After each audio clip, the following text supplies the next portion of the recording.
ചിത്രത്തിൽ കാണുന്ന പോലെ ഒരു മരത്തിനെ എവിടെയെങ്കിലും കണ്ടതായിട്ട് ഓർമ്മയുണ്ടോ? ഉണ്ടാവില്ല അല്ലേ? ഇതും നമ്മുടെ നാട്ടിൽ കാണപ്പെടുന്ന ഒരു മരമല്ല, അല്ലെ ഒരു ചെടിയല്ല. ഈ മരത്തിന്റെ പേരെന്താണെന്നറിയോ? ബെയ്ബാബ് എന്നാണ് മരത്തിന്റെ പേര്.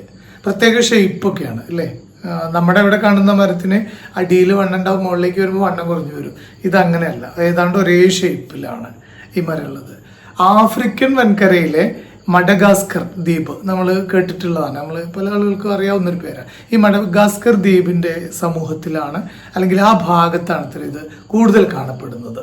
മാത്രമല്ല ഇതിനൊരു വലിയ പ്രത്യേകത ഉണ്ട്. ആ പ്രത്യേകതയാണ് വായിച്ചപ്പോൾ എനിക്ക് കൗതുകം തോന്നിയത്. അതായത് 100,000 ലിറ്ററിലധികം വെള്ളം സംഭരിക്കാൻ പറ്റുന്ന ഒരു ചെടിയാണ്, ഒരു മരമാണ് അത്. വേനൽക്കാലത്തൊക്കെ ആനകളൊക്കെ വെള്ളം കിട്ടാണ്ട് വരുമ്പോൾ ഈ ചെടി അന്വേഷിച്ച് വരും. ഇതിൻ്റെ തൊലിയും മറ്റും അടർത്തി വിളിച്ചിട്ട് അത് കഴിക്കും, അല്ലെങ്കിൽ അതിൽ തന്നെ ഇഷ്ടം പോലെ വെള്ളം ഉണ്ടാവും എന്നാണ് വായനയിൽ നിന്ന് മനസ്സിലാക്കുന്നത്.